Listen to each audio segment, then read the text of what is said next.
오늘 여러분이 배우실 부분은 탄소화물이에요. 탄소화물.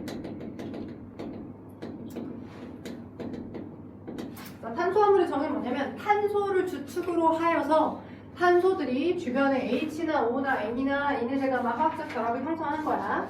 자, 우리 과학의 특징은 각 전공 선생님이 수업을 들어가셔. 지구과학 파트, 뭐 물리 파트, 뭐 생물화학 파트 이렇게 각 전공 선생님 각 전공을 주로 맡아가지고 그 영역에 또는 이제 광산 이쪽 기출이 워낙 많다 보니까 시험 때도 꽤 오래 하셨고 너네가 중학교 때 뭐 이렇게 배웠지만 고등학교 때는 이렇게까지 들어가더라 라고 하는 걸 판서식 수업에서 조금씩 설명을 해주실 거야. 그래서 조금 선생님마다 나가는 추가적인 프린트 내용들이 좀 더 있을 거다 보니 이제 이 우리 학원 입시탑용으로 뭐 A4 파일 같은 거 하나 챙기셔서 이렇게 서브로 들고 다니셔도 돼요. 네, 남자쌤이 주신 것 같아. 오케이. 이거 필요하시면 얘기하세요. 동아출판에서 검토 감수진 해가지고 공짜로 많이 있거든요.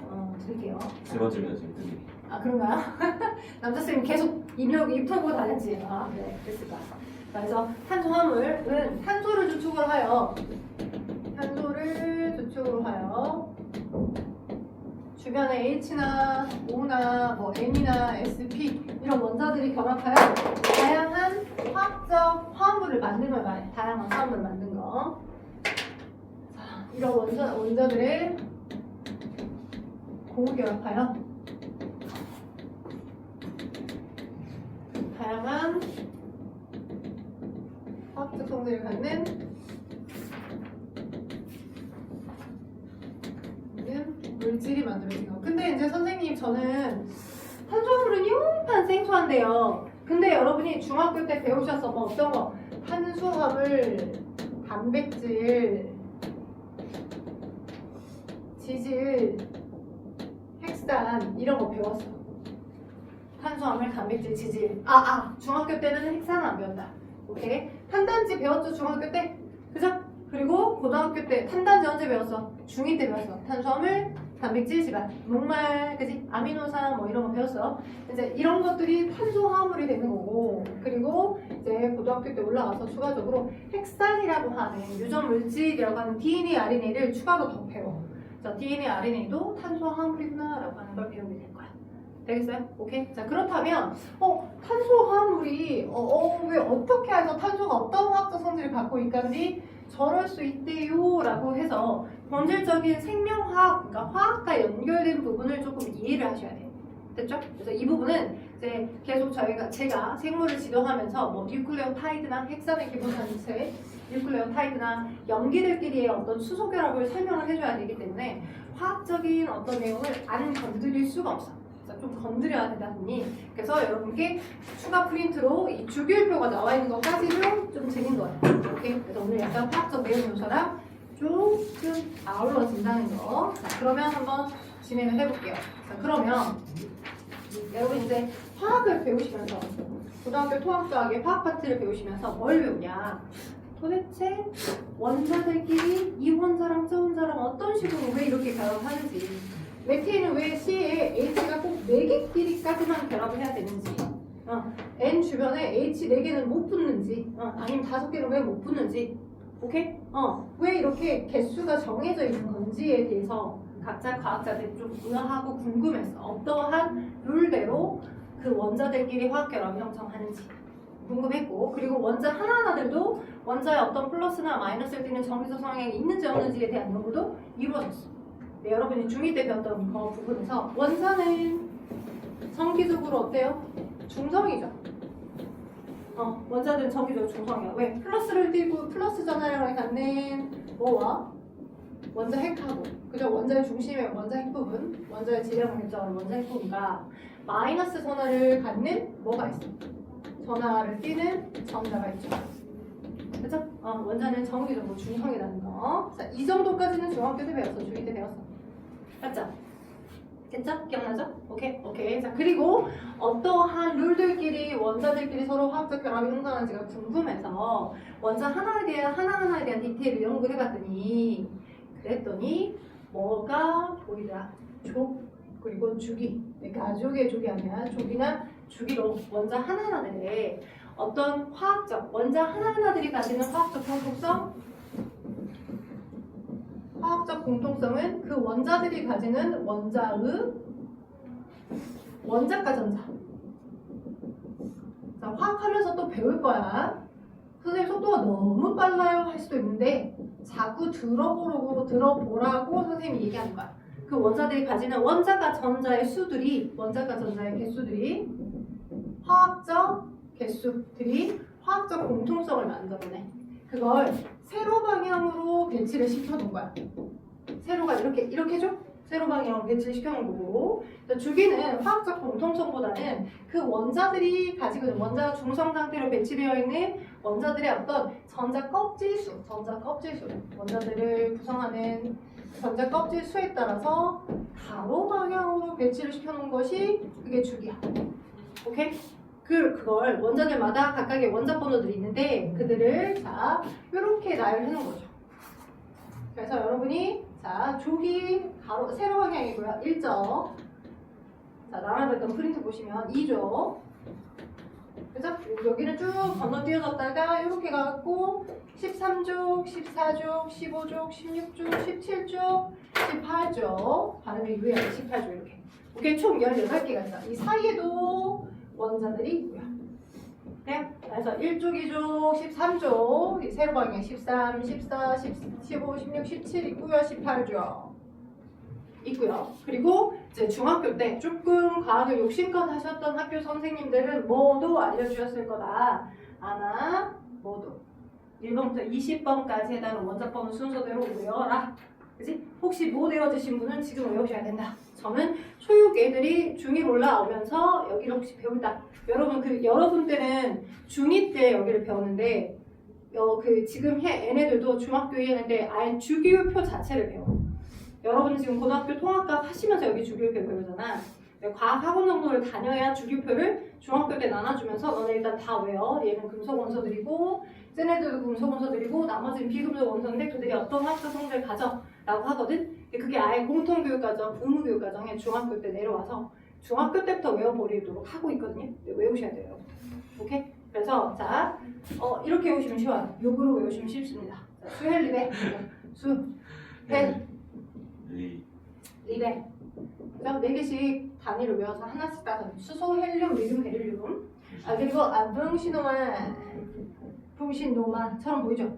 풍소, 탄소, 질소, 산소. 붕신노마, 그다음 플레, 그죠? 기억을 더듬고 있죠? 플레, 나마, 그죠? 나마, 나트륨, 마그네슘. 벌써 얘기했어요. 스포하지 말라고. 플레, 나마, 그죠? 나마. 그죠? 안 씹어, 안 쓰기야. 그죠? 안 씹어, 안 쓰기야. 안 씹어, 안 쓰기야. 그죠? 절대 아빠랑 엄마 좀 봐주시면 안 돼요. 동생을 봐도 돼. 안 씹어, 안 쓰기야. 이렇게. 안 씹어, 안 쓰기야. 그죠? 그리고 륨슘 하면 20번까지 원자 번호에 맞춰서 각 족과 주기에 맞춰서 암기가 끝. 하셔야 돼. 암기하셔야 돼. 오케이? 이렇게 외워진 상태에서 수헬리베, 붕신노마, R18기하에서 외워진 상태에서 보시면 자 각각 세로 방향에 해당해서 18쪽에 해당하는 얘네들을 이렇게 배치를 시켜놨다고 여기를.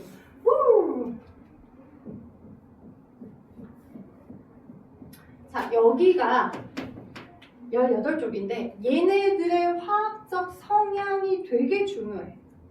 왜 얘네들을 맨 오른쪽에 이렇게 배치시켜놨냐면 얘네들 연구를 해봤더니 걔네들은 원자 하나가 화학적으로 안정해서 다른 것과 화학적 결합을 전혀 형성하지 않더라고. 오케이? 걔네들은 원자 하나 자체가 이론자, 분자, 화학적 성질을 띠는 아예 한 분자 하나의 물질이야. 우리 혹시 헬륨 기체 혹시 뭐 여러분이 유튜브를 보시겠죠? 혹시 핑계고 보시나요? 안 보시나요? 핑계고 모르시구나. 유재석의 채널 모르시구나. 그죠? 그 헬륨가스 그건 알아요? 네. 이렇게 놀이공원 같은 놀이공원 같은 데 가면 이렇게 풍선 있잖아요. 그러면 거기 이제 헬륨을 집어넣고 이렇게 띄우잖아요. 그죠? 네, 헬륨을 거기 그 놀이공원용으로도 사용하긴 하지만 이쁘라고 이제 이렇게 마시면 그죠? 목소리가 변조되면서 목이 약간 달라지죠. 웃겨지잖아요. 그죠? 이게 웃겨지고 난 다음에 그죠? 헬륨 기체가 어느 정도 통과하고 나면 여기 성대의 어떤 밀도가 약간 달라지면서 목소리가 좀 웃겨지긴 하지만 평생 그렇게 가나요? 목소리가 바뀌어서 완전 그렇지 않죠. 헬륨 기체가 나오고 난 다음에 충분히 다시 원래 목소리로 돌아오고, 그지? 그 다음날 내가 이제 뭐 헬륨을 마셨다고 해서 내 몸에 어떤 화학 반응이 막 일어나가지고 피똥을 싼다거나 그러지 않잖아요. 그죠? 즉, 이 원소들, 여기 이쪽에 배치된 18쪽의 원소들은 다른 원자와 내가 화학적으로 되게 불안정해서 다른 원자들과 화학 결합을 형성하지 않아. 그냥 그 원자 자체로 매우 안정한 상태야. 안정돼. 그래서 다른 원자 화학 결합을 형성하지 않아요. 오케이? 왜 그런가를 봐봤더니 이 아이들 원자들의 양성자와 전자들의 전자 배치가 화학적으로 매우 안정하더라. 그래서 헬륨은 원자 번호가 2번이거든. 지금 원자 번호 순서대로 배치하는 거야. 1번, 2번, 원자 번호 3번, 4번, 5, 6, 7, 8, 9, 10번. 그럼 원자 번호가 2번이다라고 하면 이 원자의 중심에 원자에게 플러스를 띄는 2가 있다는 거죠. 업커크나 다운커크들이 합쳐져서 플러스 2 정도가 있다는 거고, 그 다음에 마이너스를 띄고 있는 전자가 첫 번째 전자 껍질에 2개 정도가 들어가서 화학적으로 안정하더라고. 됐죠? 그래서 2개까지가 전자가 차있는 상태가 매우 화학적으로 안정된 거야. 다른 것과 화학 결합 형성할 필요가 없어. 오케이? 오케이? 자, 그리고 누구는? 자, 3번의 경우 리튬은 이제 안쪽에 플러스를 띄고 있는 그 플러스의 힘 자체가 3개 정도로 되다 보니까 어때요? 자, 전자도 3개까지 결합하는데 세 번째 전자가 여기 이 첫 번째 껍질에 들어차면 2개 정도의 전자가 들어차면 다른 세 번째 전자가 이 공간까지 못 들어갈 만큼 그냥 그대로 문이 닫혀. 표현을 하자면 문이 닫힌다고. 화학적으로 너무 안정해요. 근데 안쪽에 존재하는 플러스 3개는 이제 여기가 플러스 3개고 마이너스 2개니까 플러스 1만큼을 더 뛸 거니까 막 마이너스를 더 땡기고 싶을 거잖아.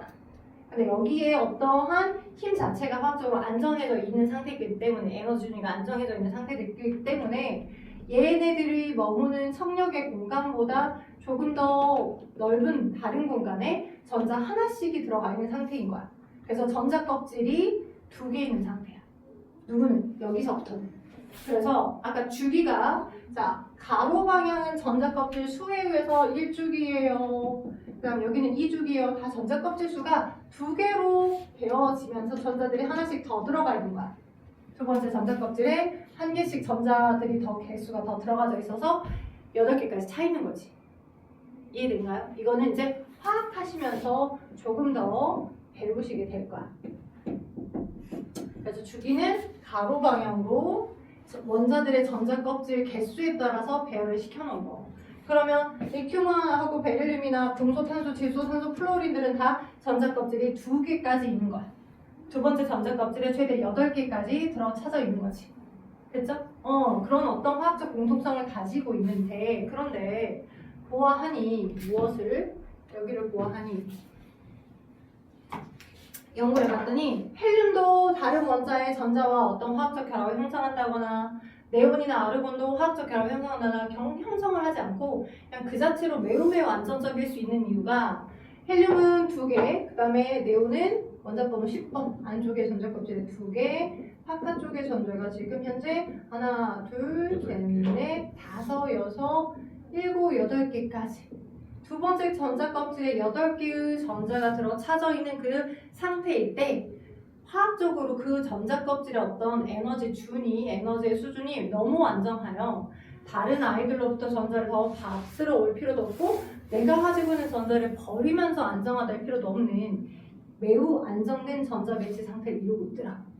오케이? 그리고 관찰해봤더니 얘네들과 유사한 전자 배치를 하라는 경향성으로 저 1쪽부터 17쪽 사이에 해당하는 원자들이 필요하면 자신이 중성의 상태에서 가지는 전자를 버리기도 하고 또는 필요하면 남이 가지고 있는 전자를 갖고 오기도 하고 또는 필요시에 이 원자들끼리 전자쌍을 서로 공유하기도 하여서 얘네들과 동일한 전자 배치를 이루는 경향으로 물질을 만들더라. 그걸 옥텟 규칙이라고 해. 자, 옥텟 규칙.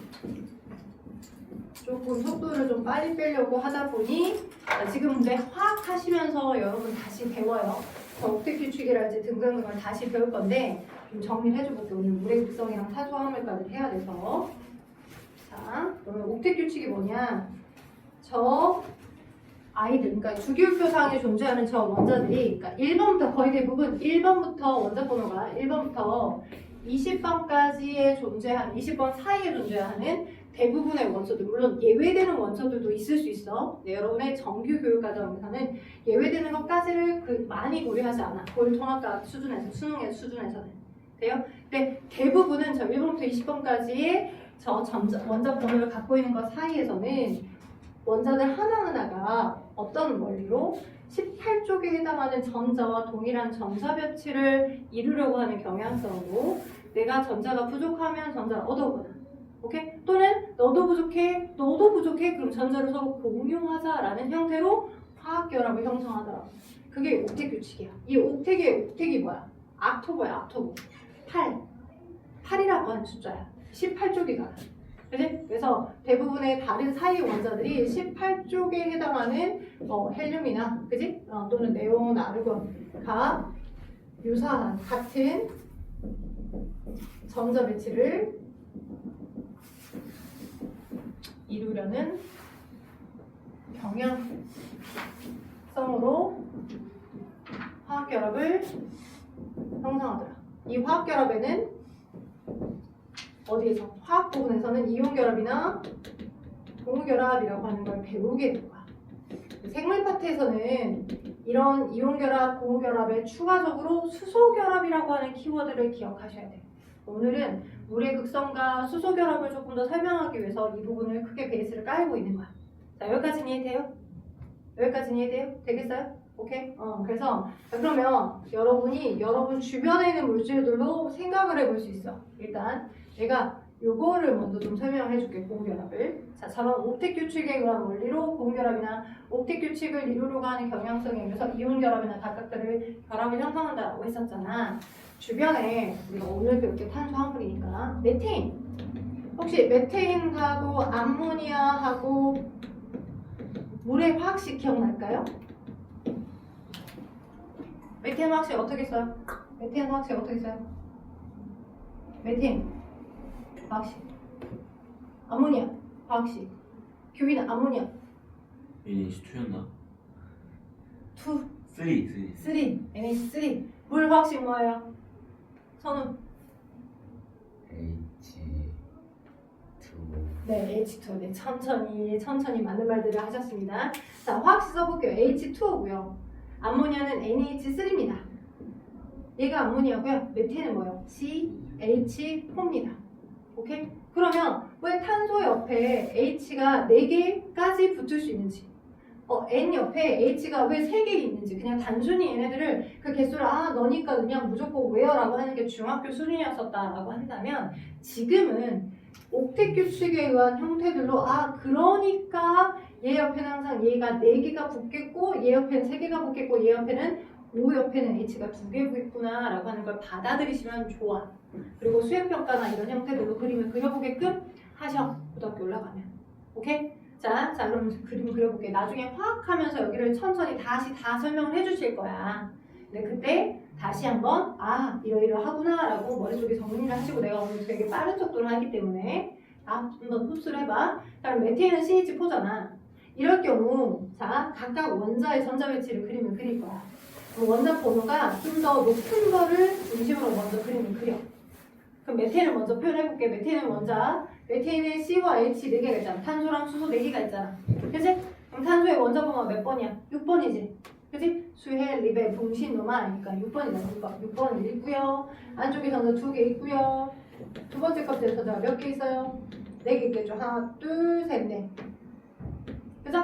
근데 4개 있는 상태의 이걸 우리 제일 바깥 껍질에 존재하는 저 전자를 원자가 전자, 다른 말로 체외각 전자라고 해. 원자가 전자랑 체외각 전자의 개념이 약간 다른데, 화학 반응에 참여하려는 경향성의 가장 마지막 전자 껍질에 있는 전자 수야. 오케이? 그래서 4개 있어요. 그러면 이 4개가 얘네와 똑같나? 18조가? 안 똑같지? 얘처럼 되고 싶어. 그러면 두 가지 방법이 있지. 뭐? 싹 다 버려. 그러면 헬륨과 똑같을 거고. 그죠? 4개를 얻어와. 그지? 그러면 네온과 똑같겠지. 그지? 근데 상대적으로 전자를 버리려고 하는 경향을 많이 갖고 있는 주변에 금속원소가 있다면, 걔는 버리는 게 난 좋아. 그러니까 당근 거래가 성사되는 거랑 똑같아. 당근 해봤어요? 네, 당근 해봤어요. 그럼 나는 이 가격에 팔래. 얘는 중고더라도 난 이 가격에 살래. 이거거든요. 그게 그래야 거래가 성사되잖아. 맞지? 그런 것처럼 전자를 버리려고 하는 금속성의 원자들이 많이 존재하면 걔한테 얻어오면 돼. 몇 개를? 4개나. 그럼 C4뿔이 될 거야. C4뿔이 뭐야? 전자를 얻어왔으니까 C4-. 그죠? C4-가 되겠지. 전자를 4개나 얻어왔으니까. 오케이? 또는 얘를 다 버려서 그죠? C4+가 되거나 이럴 수도 있어. 근데 그러려고 하는 확률은 자연의 상태에서 그렇게 많지 않아. 전자를 한 번에 많이 주려고 하는 아이들과 화학결합을 자연의 경우에서 일어나는 건 쉽지 않고요. 주변에 이렇게 전자를 막 일방적으로 주려고 받으려고 하는 금속 원소가 있었다기보다 주변에 수소가 많이 있는 상태였다 보니까 수소는 원자 번호가 몇 번이야? 1번이야. 전자가 하나밖에 없어. 너도.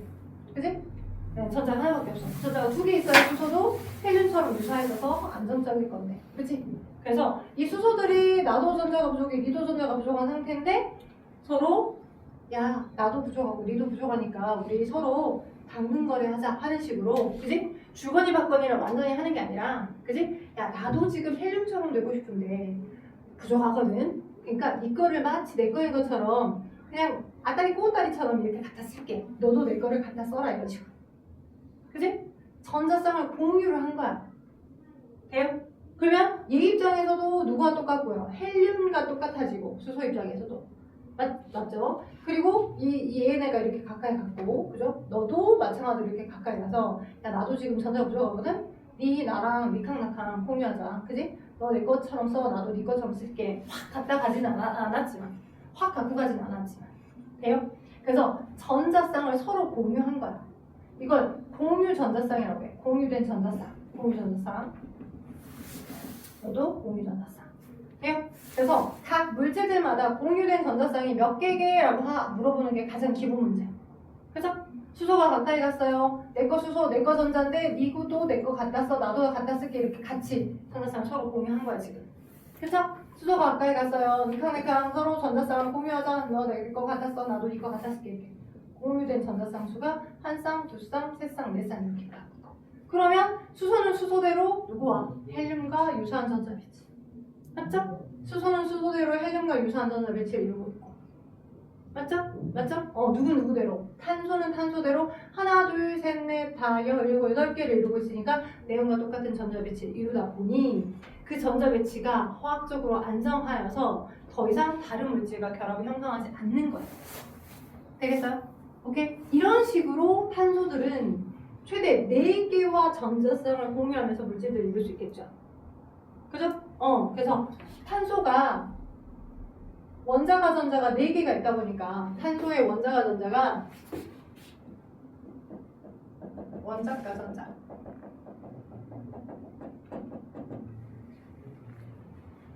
원자가 전자가 4개가 있다 보니까 화학 결합을 형성하기 좋은 거야. 이렇게도 그림을 그려볼 수도 있고 자, 얘를 이런 식으로도 나열해 볼 수 있어. 이 탄소가 제일 바깥쪽에 4개가 짝꿍을 이룰 수 있는 상태. 그래서 여기에도 H가 결합해, 여기도 H 결합해 이렇게 단일 결합으로 이 H의 전자쌍을 탄소랑 한 쌍 한 쌍씩 지금 공유한 거죠. 이런 식으로. 그래서 이렇게로도 그림을 그려서 나타내는 것도 메테인이고요. 돼요? 그러면서 또 탄소가 체외각 전자 또는 원자각 전자가 4개이다 보니까 탄소 원자들 옆에 또 여기에 H가 있는데 이쪽에 O가 오고 H가 붙을 수도 있겠죠. 왜요? O 입장에서 또 O로 생각해볼까? O는 원자 번호가 몇 번이야? 6번이야. 6번이 아니라 8번이야. 그럼 안쪽에 전자가 2개, 바깥쪽에 전자가 몇 개 있어? 하나, 둘, 셋, 넷, 5, 6개. 그죠? 원자가 전자가 산소의 경우는 6이야, 6. 화학 반응의 결합에 참여 가능한 6개, 6개 있고요. 마찬가지로 얘 쪽에서 고무 결합이 형성할 수 있겠죠. 그러니까 일방적으로 전자를 누군가로부터 주려고 하는 금속 원소들이 있었다라고 한다면 금속이 있고 이 금속이 전자를 막 줘. 그래서 금속 이온이 돼. 1+로. 그러면 여기서부터 왔던 전자를 너가 슝 각각 받아와서 O2-라고 하는 산화이온이 될 수도 있어요. 음이온이 될 수도 있어요. 경향을 설명해 주는 거야. 음이온이 될 수도 있어. 오케이? 주변에 금속 원소들이 있었다면. 근데 주변에 금속 원소들이 없고 이 O도 이런 비금속 원소들밖에 없는 거야. 그러면 나도 부족한데 니도 부족하냐? 그러면 니캉네캉 공유해서 같이 붙어서 옥텟 규칙을 이뤄보자 하는 식으로 저 금속 원소들이 없었다면 나도 지금 전자쌍을 공유 받고 싶고 너도 받고 싶은 상태니 저 형태로 이 O가 하나는 탄소랑 공유랑 형성 있고 하나는 수소랑 공유랑 형성해서 이런 물질을 만든다고. 오케이? 얘도 옥텟 규칙, 너도 옥텟 규칙, 너도 옥텟 규칙 모두 다 옥텟 규칙을 다 이루는 형태로 전자쌍을 공유해서 물질을 만든 거야. 돼요? 그러면 4개나 전자쌍을 공유할 수 있는 이런 포지션의 모습을 갖고 있다 보니 굉장히 심플하면서도 다양하게 여러 개를 만들 수 있겠죠. 여기에 H가 붙느냐 아니면 여기에 OH가 붙느냐에 따라서 이 물질들, 여기 이렇게 된 물질의 화학적 성질과 이렇게 된 물질의 화학적 성질이 똑같겠어요? 다르겠어요? 완전 달라요. 얘는 메탄이고, 그죠? 얘는 알코올이야. 메탄올. 화학적 성질이 전혀 달라. 얘네들을 메탄올이라고 하고, 너는 메테인이라고 해. 끓는 점이나 녹는 점이라고 하는 화학적 성질이 아예 다르고요. 또 탄소가 저렇게 원자가 전자가 바깥쪽에 4개 있음에 비해서 이거 지울게요. 이해되셨죠? 여기까지 괜찮죠? 제가 지금 탄소 화합물에 대한 규칙성 성질을 설명하고 있는 거야. 그래서 이렇게도 되지만 이런 식으로 또 옆에 탄소가 붙어서 하나씩이 더 결합될 수 있죠. 나도 H, 너도 H, 너도 H, 너도 H, 너도 H, 너도 H 이렇게. 그치? 그럼 이 물질과 이 물질은 또 화학적 성질이 또 다를 거 아니야. 그치? 너는 에테인이라고 해. 돼요? 오케이? 에테인. 그죠? 그리고 여기도 마찬가지. 이렇게 붙어 있는데 이쪽에 O와 이렇게 H가 붙어 있을 수 있지. 이게 에탄올이야. 여러분이 이제 나중에 좋아하게 될 술. 이렇게. 그러니까 여기 탄소라고 하는 것 자체가 이런 모양의 체외학 전자. 그죠? 이걸 체외각 전자, 원자가 전자. 얘네들. 원자가 전자가 4개이다 보니 화학적인 결합을 다양하게 형성할 수 있고, 그죠? 간단한 구조로부터 옆에 붙을 수 있는 이 원자가 무엇이냐에 따라서 아예 화학적 성질이 다른 다양한 형태의 물질을 만드는 게 가능하겠잖아. 개수 많아. 체외각 전자수, 원자가 전자수 개수도 제일 많고, 어떤 원자가 옆에 또 붙어서 공결합 형성하느냐에 따라서 물질의 화학적 성질이 완전히 다르고. 오케이? 그래서 간단하지만 되게 복잡한 형태를 구현할 수 있고 각각의 물질들의 성질이 다른 그러한 화학적 성질을 갖고 있다라고 하는 게 탄소화물의 특징인 거예요. 되겠어요? 그래서 첫 번째 나눠줬던 프린트 한 장을 넘겨보시면 여러분 책에는 탄소화물이 너무 간단하게만 나와 있어서 제가 설명을 좀 드리기 위해서 이렇게 좀 구구절절 이야기를 좀 했고요.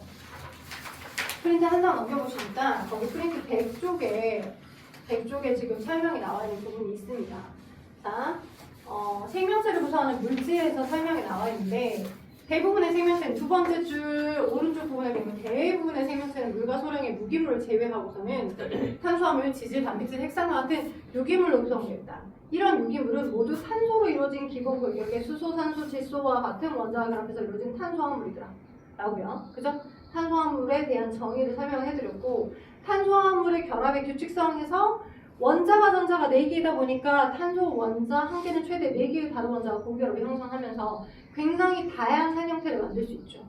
그래서 아래 그림 보니 사슬 모양으로 탄소가 그냥 쭈루루 연결되어 있는 화합물도 있고 탄소 원자 한 개에 옆에 계속 탄소만 붙은 오른쪽 보니까 탄소들이 고무결합을 형성할 수 있는데 4개와 고무결합을 형성할 수 있는데 이렇게 되어 있는 상태에서 또 어떻게 중간에 이중결합을 형성할 수도 있어. 그지? 지금 여기와 여기는 고무결합이 다 단일결합이야. 한 개씩만 수소랑 산소 한 개씩만 결합이 됐기 때문에 이걸 우리는 단일결합이라고 하고 똑같이 이렇게 되어 있음에도 불구하고 탄소들끼리 2개가 전자쌍을 소개할 수 있어. 여기와 여기. 왜? 탄소 하나는 최대 4개와 화학결합을 형성할 수 있으니까. 그죠? 제일 바깥쪽에 체외각전자, 원자가전자가 4개여서 4개끼리 결합을 형성할 수 있는데 여기 옆에 또 탄소랑 결합을 하게 되면 이런 식으로 얘 입장에서 하나, 둘, 셋, 넷, 얘 입장에서도 하나, 둘, 셋, 넷이니까. 그지? 그럼 이렇게 된 물질의 화학적 성질, 녹는 점, 끓는 점가 이렇게 된 물질의 화학적 성질이 똑같겠냐? 안 똑같겠지. 그지? 개수는 똑같은데 화학결합을 얼마를 더 하느냐에 따라서 이물질과 이물질의 농전 끓는 점이 달라서 아예 다른 물질이 되는 거야. 그게 탄소의 장점이라. 되겠어? 그래서 이걸 우리 뭐라고 해? 이걸 이중결합이라고 해. 고결합 중 양쪽에서 똑같이 두 개가 전자쌍, 여기도 전자쌍 한 쌍 공유, 여기도 전자쌍 한 쌍 공유니까. 되겠어? 이중결합이라고 하고 최대 3중 공유결합까지 가능하겠죠. 왜? 탄소 입장에서는 세외각 전자가 원자가 전자가 하나, 둘, 셋, 네 개니까. 그치? 탄소와 탄소끼리 3중 결합까지 공유결합이 가능한 거야. 이렇게. 너도 이렇게. 그죠? 오케이? 그래서 자, 3중 결합까지도 가능하더라. 그러다 보니 간단하게 주변에 존재하면서도 각각 화학적 성질이 다른 다양한 물질을 만들 수 있는 장점을 갖고 있더라. 그런 물질들이 우리 인체를 많이 각각의 역할들로 구성하고 있더라. 탄수화물도 CHO, 단백질도 CHO의 N, 그리고 지질도 핵산도 다 CHO들 그런 원소를 많이 갖고 있더라. 그걸 이해하게끔 하기 위해서 제가 잠깐 쉬었다가는 이 고응결합이 조금 더 확장된 전기음성도와 극성에 대한 설명을 좀 더 할 거예요. 그래서 우리 인체를 구성하는 물질 중에 물이 제일 많더라. 그럼 물이 제일 많이 있는 걸 가지고 있는 장점이 뭐겠더라라고 하는 걸 화학적인 느낌으로다가 설명을 조금 더 하고 들어갈게요. 여기까지 질문 있어요? 자, 이제는 우리가 방금까지 뭘 얘기를 했으니까 그래 뭐를 고응결합이라는 게 이런 거야. 이제 탄소라고 하는 게 원자 번호가 6번이어서 제일 바깥에 최외각 전자, 원자가 전자가 4개 있다 보니까 4개와 결합을 형성하고 거기다가 이중결합, 거기다 삼중결합 하다 보면 각각 화학적 성질이 다 다른 물질을 만들 수 있네 라고 하는 걸 배웠어. 그지? 근데 그래서 뭐 또한 자, 물 왔다 화가 아니죠. 자, 물의 화학식 어떻게 돼요? H2O죠. 그죠? 자, H2O. 자, 이렇게 써져 있으면 원자 번호가 제일 큰 거에서부터 그림을 그려 나가도록 생각하면 돼. 5의 원자 번호가 몇 번이라고? 8번. 그래서 얘가 너도 원자가 8이고 안쪽에 전자 둘, 바깥 껍질에 전자가 총 6개가 이렇게 있었는데 6개, 그지? 얘도 마찬가지로 원자가 전자가 6개 있는 거야. 6개 얘가 지금 전자입니다. 근데 이제 누군가로부터 전자를 2개 얻어올 수 있는 금속 원소가 만약 있었다면 얻어와서 음이온이 됐을 거라고, 산화이온이라는. 근데 주변에 그런 금속 원소들이 없어서 누구랑? 자, 주변에 수소밖에 없었고 수소랑 전자쌍을 나름 이렇게 공유한 거야. 그지? 수소랑 이렇게 전자쌍을 공유했어. 이렇게. 그래서 너 공유된 전자쌍 한 쌍, 너도 공유된 전자쌍 이렇게 한 쌍. 이런 식으로. 그지? 이렇게 이루고 있는데 근데 물이라고 하는 게 여러분 인체, 여러분뿐만 아니라 나의 인체, 생명체를 구성하는 물질로 따졌을 때 가장 많은 양을 이루고 있어요. 생명체를 구성하는 물질. 자, 잠깐만. 생명체를 구성하는 물질. 여러분 69쪽 책에도 나와있고 69쪽 책에도 나와있고 나 보내드렸던 프린트에도 보시면 되겠지만 책을 먼저 볼게요. 책 보니까 제일 인체를 많이 구성하는 게 뭐다? 70%가 물입니다. 그리고 그 외 나머지 뭐를 제외하고 여기서부터 여기까지입니다. 자, 여기 보시면 무기염류가 있을 거예요. 무기염류. 무기염류는 여러분이 이온의 상태들로 섭취되니까 여러분이 여러 개를 이온으로, 그지? 내가 이온 음료를 먹어서가 아니라 고기를 먹든 아니면 과일을 먹든 그 상태로 존재하고 있던 마그네슘 이온이나 칼슘 이온이나 칼륨 이온이나 이런 것들이 지금 무기염류가 되는 거예요. 그것들도 우리 인체를 구성하는 뼈나 이런 걸 이루고 있는 주 재료들이기 때문에 무기염류도 있고요. 그 무기염류를 제외하고 나머지는 다 탄소화물인 거예요. 오케이? 그리고 여러분이 여기서 배우는 그 내용 중에서 유기물과 무기물을 구분해서 기억하실 수 있으셔야 돼요. 유기물을. 그리고 유기물. 유기물의 정의는 어떤 물질을, 어떤 화학물질을 태웠어. 연소를 시켰어. 가열을 시켰더니, 연소를 시켰더니 특정 물질을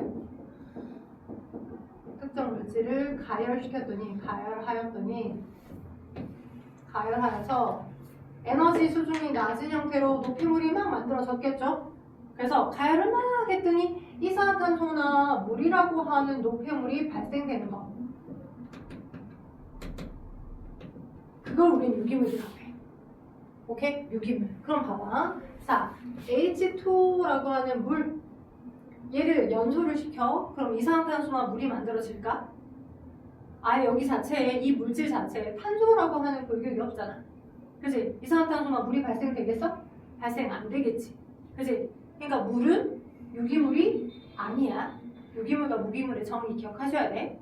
그치? 그래서 물은 무기물이고, 그치? 물을 제외한 주로 탄소를 골격으로 한 탄소 화합물들은 다 유기물이야.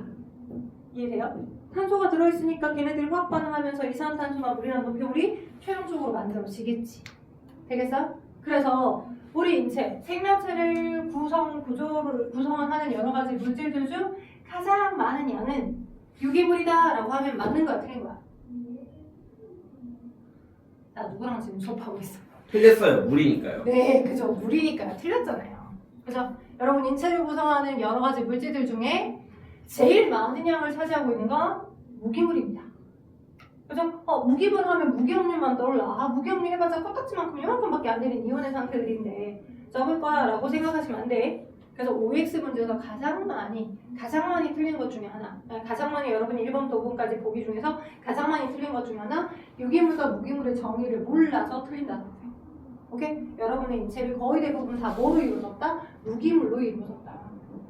그리고 나머지 이것들이 탄소화합물이고, 이 탄소화합물이 연소가 됐을 때 다 이산화탄소나 물이랑 노폐물이 발생되기 때문에 너를 유기물이라고 한다. 알고 가시면 좋을 것 같아요. 그죠? 그리고 여러분이 중학교 때 나의 인체를 구성하는 가장 많은 성분은 물, 그 다음에 단백질, 지방, 물단지 이 정도까지는 배웠어. 그지? 근데 여러분이 이 고등학교 통합과학 수준에서는 기억하실 게 물단지, 무핵, 탄 이 순서를 꼭 외우셔야 돼요. 물단지, 무핵, 탄. 생명체를 구성하는 물질들의 비율, 물, 단지, 단백질이 두 번째로 많고요. 그다음 지질, 지방이 지질이야. 중학교 때는 지방을 배웠는데 실질적으로는 지질 카테고리 안에 중성 지방이 있어. 오케이? 그래서 물단지, 그리고 무, 핵, 핵산. 우리가 이거 배우겠죠? 핵산? 핵산도 탄소화물이죠. 탄소를 축으로 하여 많은 원소들이 H나 O나 N이나 SP 많은 원소들이 결합된 탄소화물.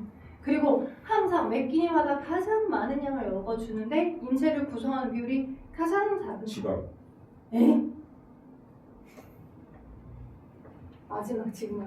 물단지 무핵 탄수화물 외웠잖아. 그지? 탄수화물이 잉여의 열량을 많이 섭취되게 되면 그러면 호르몬의 영향으로 가장 쉽게 지방세포, 지방으로 바뀌어서 저장이 됩니다.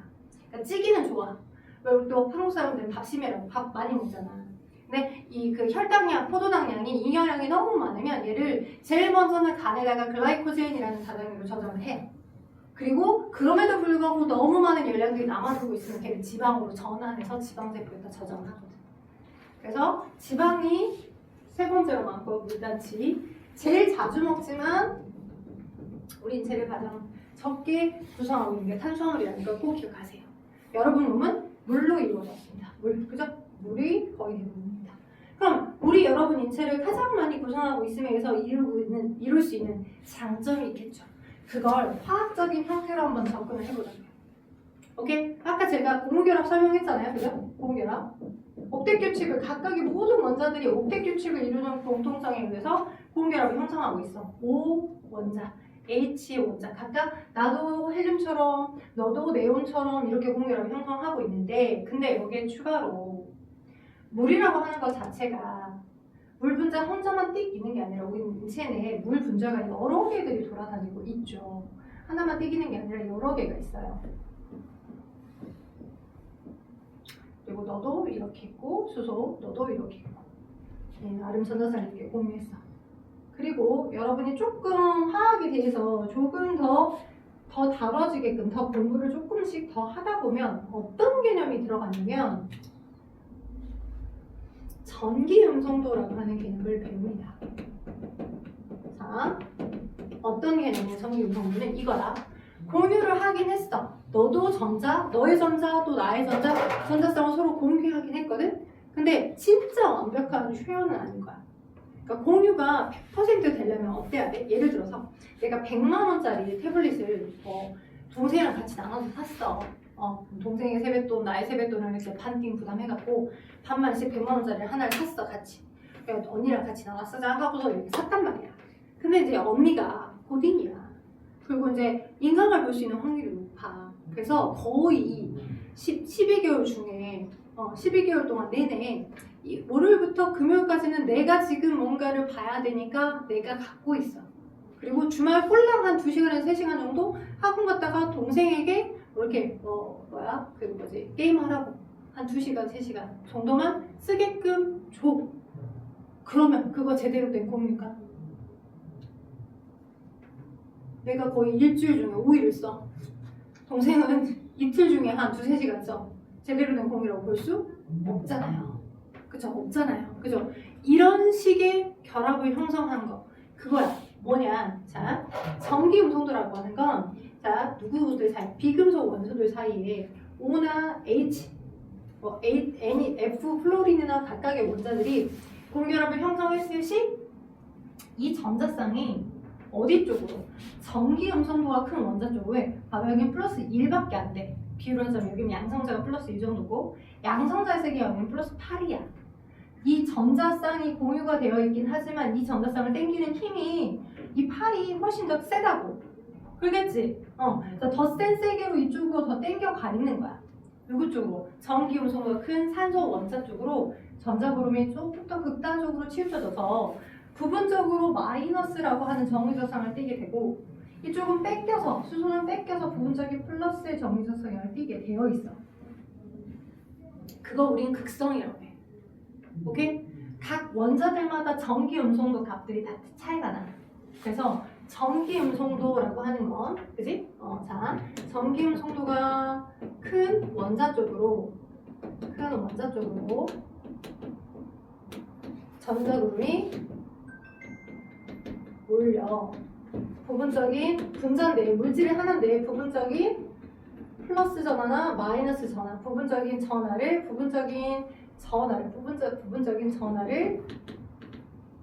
갖는 성질. 그걸 뭐라 해? 극성이라고 해. 여러분 책에 안 나와 있고요. 제가 얘기하는 거가 시험 문제에 나옵니다. 오케이? 자, 그래서 여러분 책 어디다가 69쪽 비어있는 공간에다가 프린트보다는 책을 다시 복습할 수 있는 확률이 높으니까 페이지 69쪽에다가 여기 극성이라고 하는 걸 좀 적어주세요. 극성은 전기음성도가 큰 원자 쪽으로 전자가 몰려 부분적인 플러스 마이너스 전하를 분자가 갖는 거. 전자가 몰려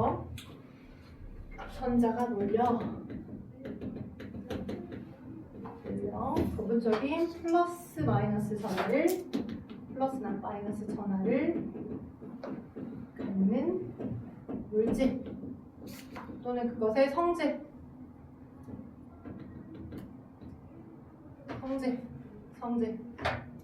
그런 성질을 갖는 물질을 극성 물질이라고 하겠죠.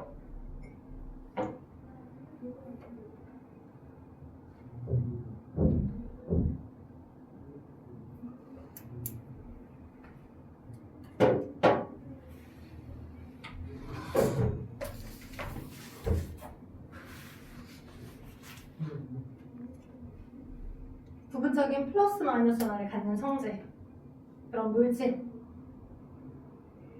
그걸 극성이랍니다. 됐어. 오케이? 그래서 물이 여러분 인체를 가장 많이 구성하고 있는 정말 최고의 장점 중에 하나는 뭐냐면, 우리는 무슨 동물이야? 바깥의 온도가 영하의 온도가 됐어. 또는 영상 40도, 43도의 한여름에 너무 더워졌어. 그럼 그 주변의 온도에 따라서 내 몸의 온도가 쉽게 달라지나? 그러면 안 되지 않나?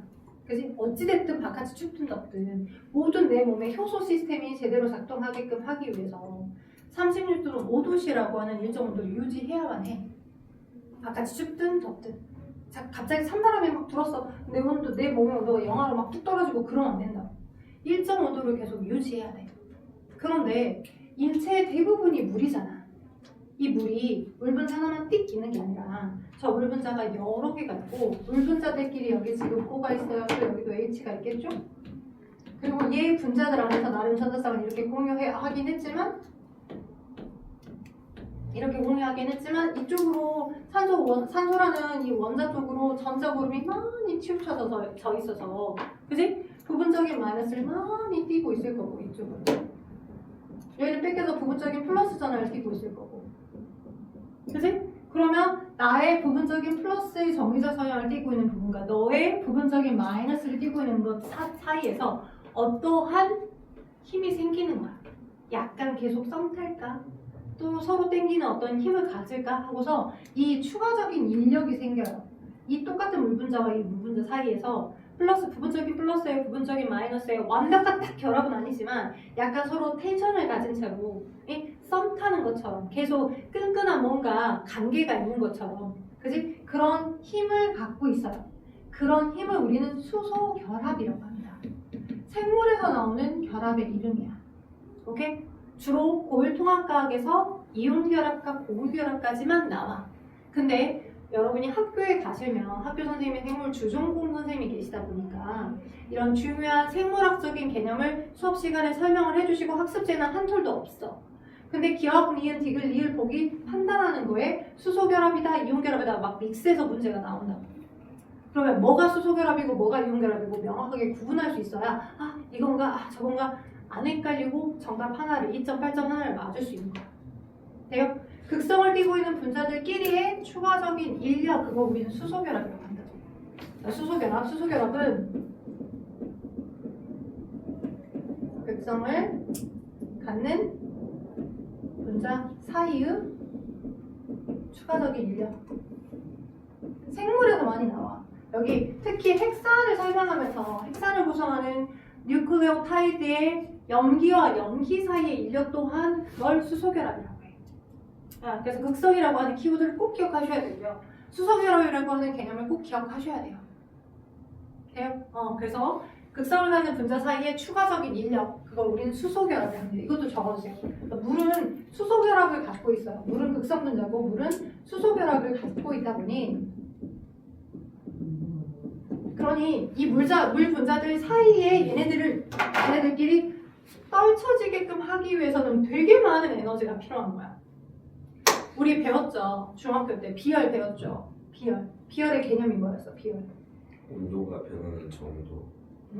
약간 비스코름한데 좀 정확한 정의는 물질 1g을 1도 정도 온도를 올리거나 내리게끔 하기 위해서 필요한 열량. 오케이? 근데 그 열량이 되게 많은 양이 필요해. 물은 다른 액체, 에탄올이나 식용유들보다 훨씬 높은 비열을 요구해. 오케이? 그 얘기는 어떤 물질 1g, 물이라고 하는 1g을 1도 정도 온도 변화하는데 필요한 열량이 적게 필요한 게 아니라 많이 필요하다는 거지.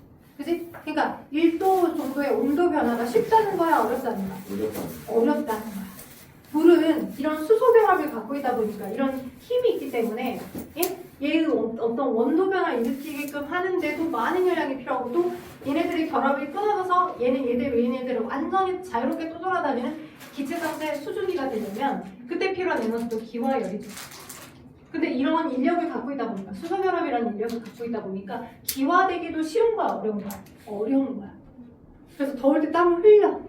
오케이? 그러면 이 물이 그 땀 흘렸던 게 이게 수증기가 되어서 빠져나갈 때 많은 열 에너지를 흡수받아서 더위가 식혀지다 보니까 온도가 더울 때 낮아지기 쉬운 거예요.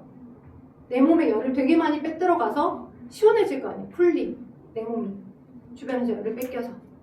그래서 물이라고 하는 것이 가지는 이 물분자의 극성을 설명하기 위해서 제가 고무결합 설명했고요. 고무결합을 띈 모든 분자가 다 극성을 갖는 건 아니야. 고무결합을 갖는 모든 분자가 다 극성을 갖는 건 아니야. 전기 운송도가 큰 원자가 결합되어 있으면 그리고 그것들이 골고루 아주 사이좋게 배분되어 있으면 상관이 없지만 공유를 하긴 했지만 사이좋게 배분이 아니라 한쪽으로 몰려서 전자구름이 많이 치우쳐져 있는 이런 경우는 그게 극성이 가능한 거야. 그래서 전기 운송도라고 하는 개념 모든 원자가 다 갖고 있는데요. 비금속 원소 중에 플로린이 전기 운송도가 제일 커요. 혹시 비어있는 공간에 쓸 수 있으면 한번 써줘 보세요. 플로린이 전기 운송도가 제일 크고요. 그다음 O, 그다음 N, 그다음 C, 그리고 H 이런 순서대로 전기 운송도의 차이를 갖고 있습니다.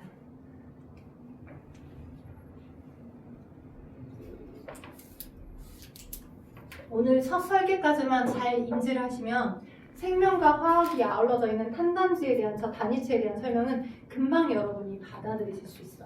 외워야 할 요소들이 좀 많아. 근데 이거는 지금으로 외울 게 아니라 이해할 거잖아. 여기까지의 베이스는 어렵지 않잖아. 이해를 한 바탕으로 계속 생각을 사고해서 판단해야 되는 거니까. 그래서 성기음성도라고 하는 게 모든 원자들이 다 갖고 있는 값이거든. 금속 원소도 갖고 있고 비금속 원소도 다 갖고 있는데 전기음성도의 차이에 따라서 전자 구름이 음성도가 큰 쪽으로 치우쳐지다 보니까 부분적인 플러스와 마이너스를 각각 갖게 되는 거고, 그런 분자들끼리의 추가적인 인력을 우리는 수소결합이라고 하는 거고, 물이 하필이면 극성 분자이다 보니 수소결합이라고 하는 걸 갖고 있어서 물 분자들끼리의 분자 간의 인력이 큰 편이야. 그래서 분자 간의 인력이 커서 분자 간의 인력이 크니까 기화되기 쉽지 않죠. 그래서 기화율도 높은 편이야. 기화율이 높기 때문에 온도 변화가 쉽지 않아. 그리고 땀을 흘렸을 때 내 몸에서 많은 열을 뺏어가기 때문에 이제 체온을 유지하기도 딱 좋죠. 체온 유지, 유리. 그죠? 그리고 비열도 높은 편이야.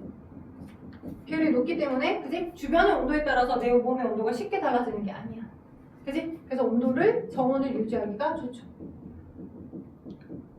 그죠? 그리고 이런 부분적인 플러스나 마이너스를 갖고 있는 분자들이 다 보니까 다른 화학물질을 아울러서 약간 내가 부분적인 플러스와 마이너스를 갖고 있는 양쪽성의 물질이다 보니 뭔가를 녹여서 뭔가를 섞여서 잘 흘러갈 수 있게끔 좋은 용매 역할과 운반의 역할을 잘 할 수 있겠죠.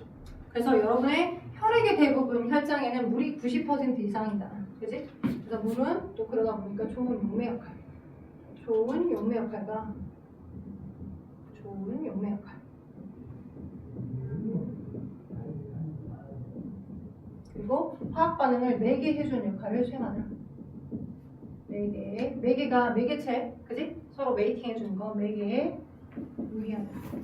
이런 장점들을 갖고 있는 물로 여러분 인체를 거의 대부분 구성하고 있습니다. 됐죠? 그래서 다음 시간에 제가 들어오면 본격적으로 단백질의 기본 단체가 뭐, 지질의 기본 단체는 뭐, 핵산은 뭐고 탄수화물의 기본 단체는 뭔데, 단당류가 있고 다당류가 있고 이당류가 있고, 그들을 막 범벅 발라버리면서 설명을 드릴 거야. 거기 나와 있는 탄수화물의 기본 단체나 아니면 단백질과 지질들의 기본 단체는 안 헷갈리게 외워주셔야 돼. 그리고 당연히 다 단백질, 지방, 핵산, 탄수화물 모두 다 탄소를 주축으로 하는, 탄소들이 막 화학적으로 결합한 여러 개 사슬 모양으로 결합되든 고리 모양으로 결합되든 다양하게 화학적 결합을 형성하고 있는 각각들이다라고 보시면 돼. 됐죠? 자, 그러면 문제를 한번 풀어봅시다. 자, 일단 69쪽에 해당하는 생명체를 구성하는 물질의 규칙성에 대한 탄수화물을 좀 설명했고요. 간단하게만 나와 있었던 부분인데 거기 또 오른쪽 69쪽에 생명체 구성 물질에 대한 설명까지 좀 잡아드렸어요. 디테일을 한 번 더 할 거야.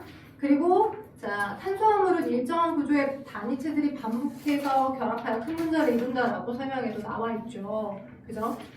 중요한 부분들이니까 한번 보고 가시면 좋을 것 같고, 그 다음 넘겨서 아마 여러분이 지금 풀 수 있는 정도의 수준은 75쪽에 제가 엄청나게 많은 설명을 했는데 5번 정도를 풀 수 있을 것 같아요. 같이 풀어보자. 자, 숙제는 따로 없어요.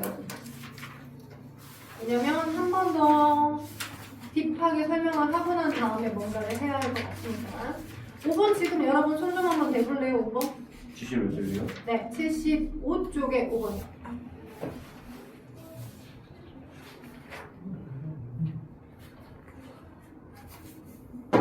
같이 풀고 한번 빠이빠이 합시다. 자, 생명체를 구성하는 물질에 대한 설명으로 오는 걸 모두 골라봅시다 했습니다. 자, 1번 단백질과 핵산의 단위체는 동일합니까? 라고 물었어요. 자, 일단 먼저 알려드리자면 여러분 중학교 때 단백질, 여러분이 고기 먹었어. 고기가 먹어서 소화가 되면 뭐야? 소화가 돼서 최소 수준으로 소화가 됐을 때 아미노산으로 해. 네, 20여 개의 아미노산으로 여러분의 인체를 이루고 있어. 이게 여러분은 스스로 단백질을 만들 수 없으니까 고기나 닭고기나 뭐 돼지고기나 소고기를 먹어주는 거고, 단백질의 기본 단위체는 아미노산이고요. 핵산의 기본 단위체는 뉴클레오타이드라고 하는 아이거든요. 동일하지 않아요. 그래서 단위체라고 하는 건 원소 수준을 말하는 건 아니야. 이 원소 수준을 말하는 게 아니고 탄소라는 그 원소들이 어떤 식의 H와 어떤 식의 O와 얘네들이 결합해서 탄수화물이나 단백질의 화학적 성질을 갖는 기본 물질, 기본 화합물이 됐냐 그걸 말하는 거지. 원소는 또 달라. 자, 그래서 1번 아니고 물과 무경류, 탄수화물로 구성되어 있다. 얘는 명확히 맞겠네. 그지? 물, 우리 인체 구성하고요. 무경류 조금이긴 하지만 구성합니다. 탄수화물, 단백질, 지방, 핵산 다 우리 인체를 구성하니까요. 2번도 맞겠네. 3번. 지질의 구성 원소에는 탄소가 없다. 자, 아까 지질도 어디에 속한다? 탄수화물에 속한다라고 했죠. 그래서 지질이 염소가 돼도 마찬가지 이산화탄소와 물이 발생됩니다. 이거 틀렸어요. 3번. 4번. 탄소 골격에 여러 원소가 결합하여 다양한 탄수화물을 형성할 수 있다. 네, 맞다. 정확히 정답이다. 그래서 각각 탄소 골격을 축으로 여러 화합물을 만들어내는 거고 5번. 산소 원자를 중심으로 하여 탄소, 수소와 같은 여러 원소들이 결합하여 만들어진 거다. 산소가 아니라 탄소죠. 왜냐면 탄소는 4개나 결합할 수 있는 결합팔이 있고 산소랑 고정해봤자 2개밖에 아니거든. 그래서 훨씬 개수가 많은 탄소를 주축으로 다양한 화합물들을 만들어 가고 있는 거. 자, 그래서 1번, 4번이라는 거. 자, 그리고 나눠져 있던 프린트 한번 봐봅시다. 나눠졌던 프린트에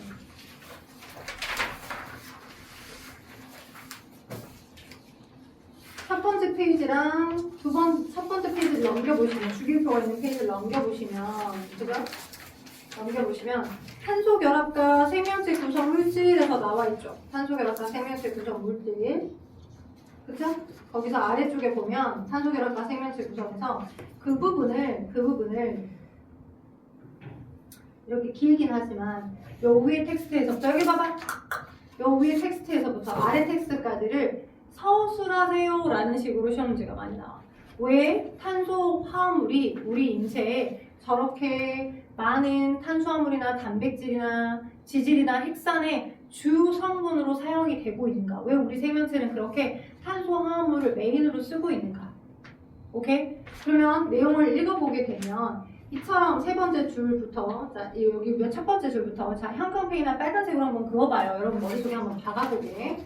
자, 탄소는 자 다른 탄소와 규빈아 보고 있지? 네. 탄소는 다른 탄소와 규칙적으로 결합하여 사슬 모양이나 가지 모양, 고리 모양. 자 아래 그림 보니까 일렬로 배열된 게 사슬 모양. 거기에 하나 두 개씩이 추가된 게 위아래로 추가된 게 가지 모양이죠. 보이고 있죠? 아래 그림까지 사슬 모양, 가지 모양.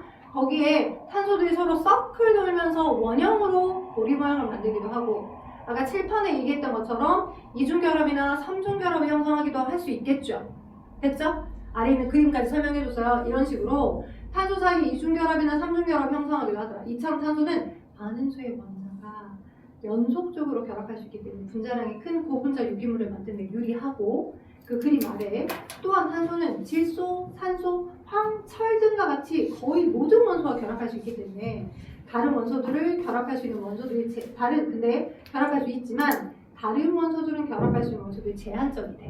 근데 탄소는 거의 많은 원소들과 고결합을 형성할 수 있는 거야. 그러다 보니 탄소는 생명체를 구성하는 단백질, 탄수화물, 핵산들과 같이 복잡한 유기물을 만드는데 유리해서 우리 인체를 거의 대부분 탄수화물로 이루고 있는 거야. 지질이나 핵산이나 등등. 됐죠? 오케이. 프린트 넘겨보셔서 보시니까 문제가 있죠? 자, 우리 문제를 한번 풀어봅시다. 어떤 거? 거기 1번 써져있는 여기 부분 말고요. 아래 2번 있죠? 조그만합니다. 아래쪽 네모 박스 2번 있고요. 오른쪽에 네모 박스 2번과 거기는 2-1, 2-2까지를 지금 풀어주세요. 오빠, 규빈이 오빠 하고 있죠? 넘기라고 했는데 두 분이 오셨어 또 2-2랑 2-1, 2-2까지 지금 풀어줘. 유산균 강불은 지구과학 파트 하시면서 해요.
그 다음 다인이, 네.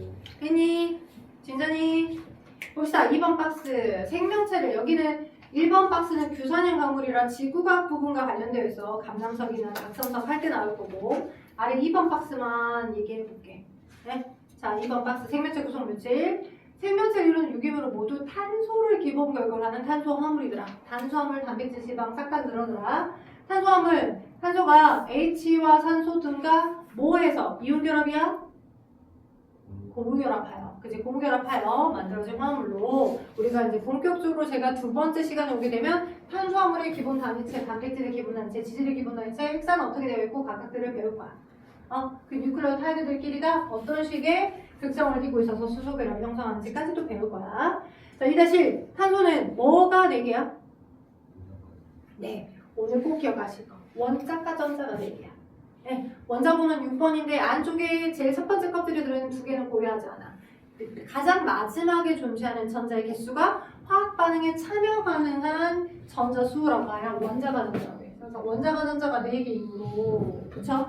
탄소 원자 한 개는 최대 몇 개의 원자와 옆에 다른 아이들과 근데 4개의 원자. 그죠? 원자가 전자가 4개니까 4개의 원자와 전자쌍을 공유하면서 다양한 화합물을 만들 수 있는 거죠. 자, 다음 OX 문제 2-2번. 생명체를 구성하는 물질의 대부분은 탄수화물이다. 맞을까 틀릴까? 예, 대부분. 선생님, 가장 많은 양이 물이라고 했는데 물은 탄수화물은 아니잖아. 가장 많은 양은 탄수화물이다 라고 하면 틀려. 생명체를 구성하는 물질의 가장 많은 양은 탄수화물이다. 그럼 틀려. 근데 대부분은 여기서부터 여기까지의 탄수화물이니까 맞죠? 그래서 탄수화물에 대한 설명에서. 그죠? 그래서 맞다. 좀 애매하면 삼각형해도 된다. 근데 국어적인 문맥을 잘 판단하셔야 된다. 그죠? 근데 좀 대부분이 좀 그런가? 대부분 50% 이상을 생각해야 되나? 애매하네. 얘 삼각형 하자. 삼각형. 애매하다. 삼각형. 생명체를 구성하는 물질, 우리 인체를 구성하는 물질이니까 물이 제일 많으니까 대부분은 50% 이상을 넘어가야 될 거거든. X 해야 되는 게 맞겠다. 양쪽으로 봤을 때 X 해야 되는 게 맞겠다. X. 물이 70%니까 아니야. X. 자, 2번. 탄소화물은 탄소가 수소, 산소 등의 원소와 공결합해서 이루어진 말이다. 맞다. 자, 탄소는 최대 8개를 이루고자 공결한 거죠. 그래서 땡 X다. X, O, X 이렇게 되겠습니다. 숙제 없고요. 오늘 한 것만 제대로 복습하셔서 다음 시간에 단백질의 기본 단위체, 핵산의 기본 단위체, 탄수화물 각각의 기본 단위체까지를 설명을 해드리도록 할게요.